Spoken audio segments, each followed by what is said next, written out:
千鳥チームの東京大学榊の方から発表させていただきます。まず我々のチーム千鳥というんですけれども、こちらはですね、異種協調型災害情報支援システム実現に向けた基盤技術の構築ということを目的としまして、目標としては災害直後から48時間以内の IT を用いた支援システムを立ち上げることを目標としています。で実際にはそのプロジェクトとしましては、目標達成に必要な要素や技術、議論を発表する場を提供したいと考えております。なので、ぜひ震災研究等で発表の場とかを求めている方は、ぜひこちらの方に、ご連絡ください。で、今回はその成果の一つとしまして、情報発信区画地域ケースに基づく災害程度の推計ということで、を報告したいと思います。今回の目的はですね、いかにリアルタイムに、甚大な災害が起きた地域を、検出するかというのを目的としています。で実際に手法としましては、災害発生後に情報発信がどの程度減少したかを測定することで災害程度を推定したいと考えております。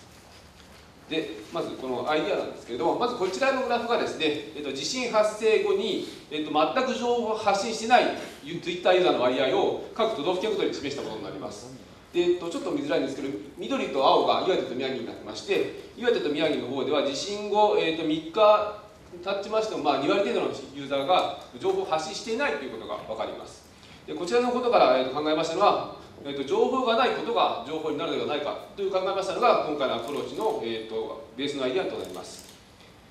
はい、で実際としましては、Twitter データ、今回のプロジェクト311のデータ、提供していただいた Twitter データに加えまして、我々の方で独自に収集しました、3月9日から3月10日のもののデータを加えまして、分析を加えました。位置情報としましては、ユーザーのプロフィールに書かれたロケーション情報というのをユーザーの居住地としまして、市町村単位で、地名を判定することで、位置情報としました。で、今回、まず定義しました沈黙ユーザーというのを定義しました。で沈黙ユーザーでは連続5時間以上投稿しないユーザーを今回沈黙ユーザーと決めました。5時間というのは夜中の1時から6時まで投稿ユーザーが少ないので5時間ということにしています。で実際には沈黙ユーザーの割合ということで、ある地域のユーザーのうちその一定期間以上、今回では5時間以上投稿していないユーザーの割合がどの程度であるかというのを各地域ごとに検出して、その地域ユーザーの沈黙ユーザーの割合というのを測定しました。でこれを、実際デモのシステムに落としましたので、実際に311の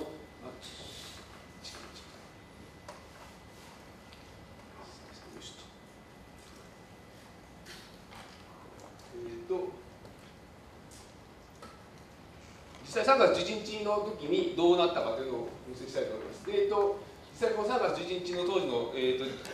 ツイート量を再現しまして、それのもとに、その実際に沈黙ユーザー割合が高かったところにアラームを出すようにしてあります。でまず3月11日の0時から始まるんですけど、最初は何も出てきません。で、地震発生後も特には出てこなくてですね、沈黙が続いてくると12日の、朝9時ぐらいからやるところにコスモス出てきます。ここは、釜石と、すみません。で、実際に3月で、大体地震発生後は15時間ぐらいで出てきます。で、地震発生が大体24時間程度で、大体その、オークランドであるとか、釜石であるとか、非常に甚大な災害地域だったところがアラームが上げられることができたことが示せます。はい。で、戻しまして、でもう一つの特徴としましては、まず情報がないということを情報としていることが挙げられます。得られた通常得られる情報プラス情報がないという情報があることで、より新たな試験が得られると考えています。また、リアルタイムに災害発生前からユーザーの地域、居住地域での判定できますので、そのユーザーを監視することでリアルタイムに災害の程度が推定できるのではないかと考えています。で今後のビジョンとしましては、実システムを構築しまして、リアルタイムに沈黙ユーザーを検出するシステムを構築して、全国を監視しながら、本当に沈黙ユーザーが多く増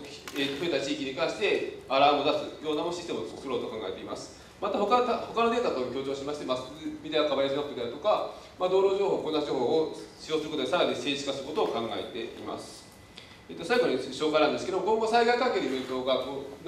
ありまして、こちらの方に興味ある方、災害関係の研究を発表した方は、ぜひこちらの方にアプライしていただければと思います。以上です。ありがとうございました。これの1個前で情報提供を行うとあったんですけれども、はい、そちらを、どなたに提供されるのかを教えていただければというのと、あと気仙沼のアラームがなかったんで、甚大な被害じゃなかったのかななんて思いながら1年経って気仙沼上がってくるまで24時間36時間ぐらいかかってしまったので、単純にこうないからというだけではなくて、ないなりにこう発信してたんで、多分それがギリギリまで出てこなかった。そう